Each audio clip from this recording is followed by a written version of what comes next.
My name is Katherine Cherry. I'm from Loveland, Colorado. I met a bad man. He would not take no for an answer. I met him when my marriage was failing. He was stealing my mail. He was breaking into my home. My experience with this man is that he manufactured drugs and cut me off from all of my family and support.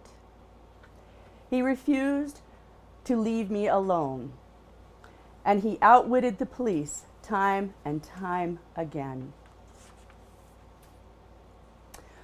I have to be careful what I say.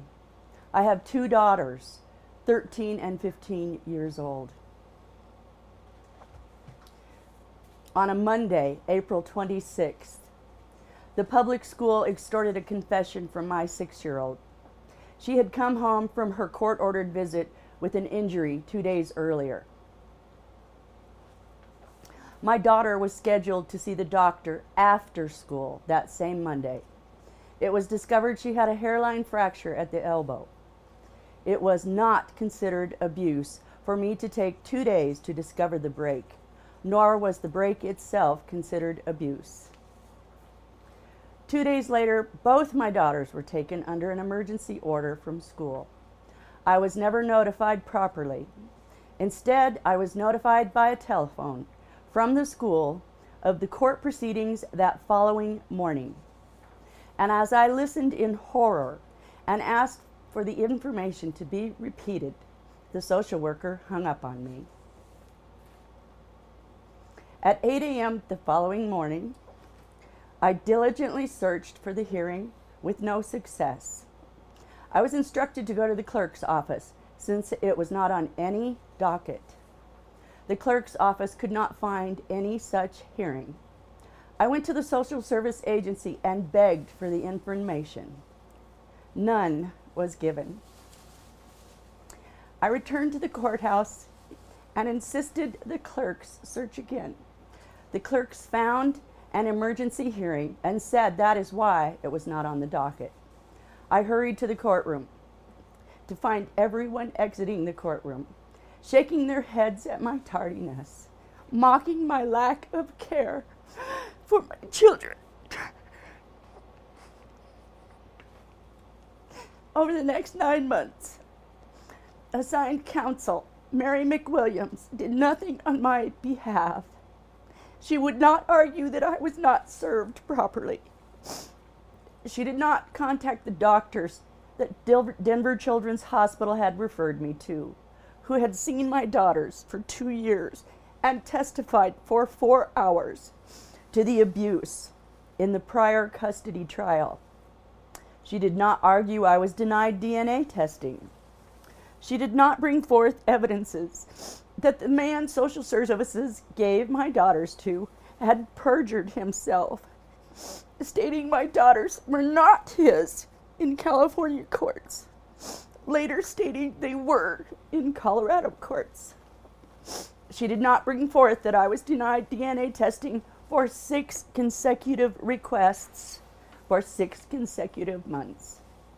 She did not bring forth 3 sets of arrest records for stalking spanning 12 years prior to the legal kidnapping of my daughters by social services, violence that started well before their birth.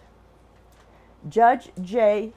Robert Lowenbach permitted assigned counsel Mary McWilliams to excuse herself from representing me and denied my request for counsel.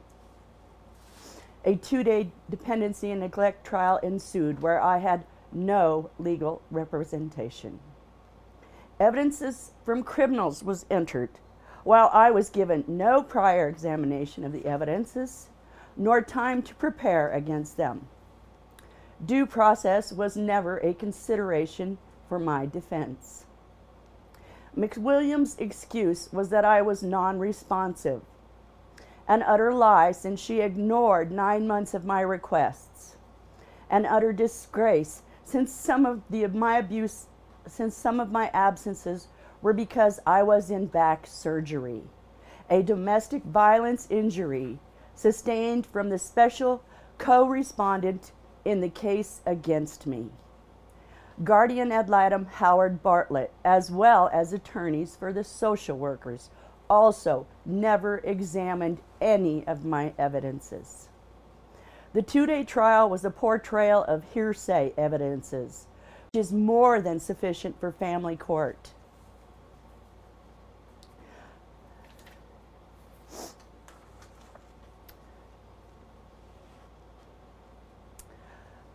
The 2-day trial had lie after lie from the social workers, which is extremely common in CPS cases. My initial appeal was by the very judge who took my daughters, and although he's required to state a reason for his decision, he wrote no reason on the appeal. When my state appeal was granted, I asked my appointed appeals attorney how to challenge a decision not by Judge Lowenbach, but by everyone in the courtroom contributing, and she replied, I don't know. Within 3 weeks, my state appeal was rendered, reaffirming Judge Lowenbach's decision, a decision which was documented groupthink in action. 5 years after my daughters were taken, several of the public school teachers involved in the CPS case taking my daughters filed a false allegation of a violent crime allegedly perpetrated by me against them, all in an effort to silence my activism. With an Alford plea, I pled down to a lesser crime of interfering with a government operation to avoid 12 years in prison, despite the lack of police investigation and incriminating evidence for a crime that never occurred. Because the courts were giving me no other choice, I pled to a lesser crime. My parental rights have not been terminated, but the lives of criminals, most of whom are Mormons with serious criminal backgrounds, and the county's custom-made psych evaluation, demoralizing my good character, keep me from my daughters for 6 years now. It is reported that my youngest is 75% deaf while in the care of her paternal fraud captor, an accident of abuse and neglect, and that she's unable to recognize the abuse and neglect she lives with daily.